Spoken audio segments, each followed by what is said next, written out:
Welcome to my YouTube channel storyline 2026 में आप सभी का स्वागत है।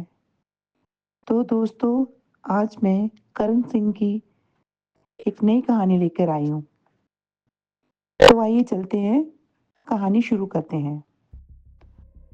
अरब सागर का चमकता नीला पानी सुबह की धूप में जगमगा रहा था जब मुंबई के गेटवे ऑफ इंडिया पर एक निजी जाट चुपचाप आकर रुकी। प्रतिष्ठित स्मारक की प्रशंसा कर रहे पर्यटकों को इस बात की भनक तक नहीं थी कि उस जाट में उसकी विलासी साज सज्जा से कहीं अधिक कीमती चीज मौजूद थी। अफ्रीका से तस्करी कर लाए गए करोड़ों डॉलर के बिना तराशे हुए हीरे। भारत के शीर्ष खुफिया अधिकारी एजेंट करण सिंह महीनों से एक अंतर्राष्ट्रीय हीरा तस्करी गिरोह का पीछा कर रहे थे। द मिराज कॉटरेल के नाम से मशहूर ये सिंडिकेट हवाई अड्डे के स्कैनर और सीमा शुल्क से बचने के लिए नए नए तरीकों का इस्तेमाल कर रहा था और ब्लैक मार्केट में चोरी के हीरों की बाढ़ ला रहा था। लेकिन करण के हाथ एक सुराग लगा था, एक पकड़ा गया संदेश जिसमें उच्च श्रेणी की कलाकृतियों के पेश में मुंबई आने वाली एक विशेष केप का संकेत दिया गया था। करण का पहला पड़ाव दक्षिण मुंबई की एक पाश गैलरी थी, जहां एक प्रसिद्ध हीरा व्यापारी राजीव मेहता एक हाल ही में मृत रूसी कलाकार अलेक्सी मोरोजोव की विशेष कृतियों की प्रदर्शनी आयोजित कर रहा था।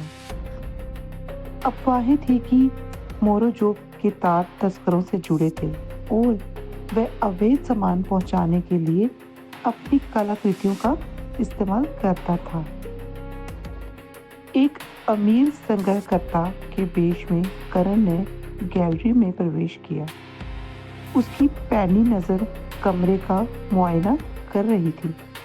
उसे द फ्रोजन टीयर नामक एक पेंटिंग दिखी, जिसमें बर्फ में कैद एक विशाल हीरे को दर्शाया गया था।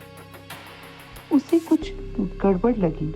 अपनी अंडरकवर टीम को गुप्त इशारा देते हुए उसने मेहता से उस कलाकृति के बारे में पूछा। ये मोरोजोव की अंतिम उत्कृष्ट कृति है, मेहता ने कहा। उसकी उंगलियां हल्की सी कांप रही थी। ये अफ्रीका की महान खानदानों से प्रेरित है। करण ने दिलचस्पी होने का ढोंग किया, लेकिन उसने मेहता की आंखों में घबराहट देख ली थी।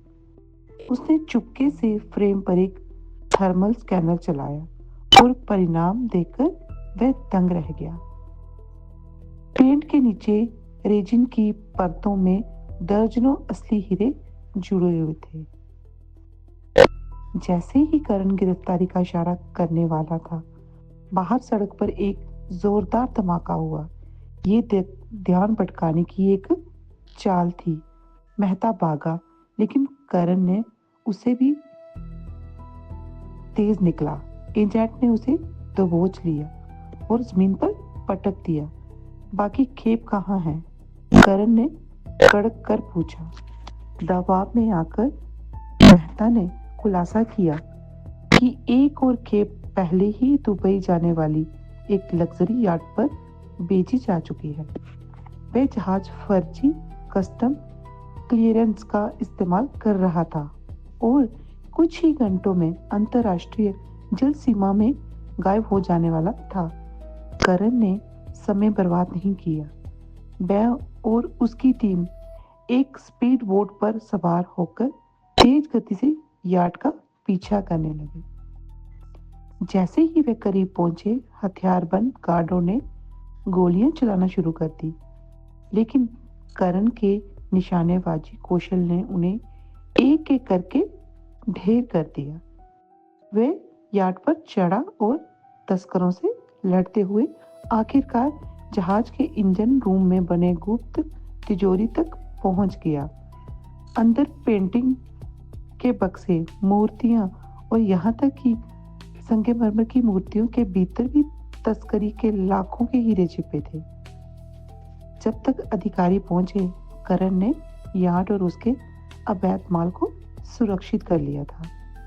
राजीव मेहता और उसके साथियों को गिरफ्तार कर लिया गया और एशिया के सबसे बड़े तस्करी गिरोह का पर्दाफाश हो गया। जब करण घटनास्थल से जा रहा था, तो एक जूनियर अधिकारी ने पूछा, सर, आपको कैसे पता चला कि कहाँ देखना है? करण मुस्कुराया। तस्करों को हमेशा लगता है कि वे बहुत होशियार हैं, लेकिन हीरे में हमेशा अपना निशान छोड़ जाते हैं। तो अगर आप सबको हमारी स्टोरी अच्छी लगे तो हमारे चैनल को सब्सक्राइब कीजिए, ज़्यादा से ज़्यादा शेयर कीजिए और नेक्स्ट वीडियो के लिए वेट कीजिए।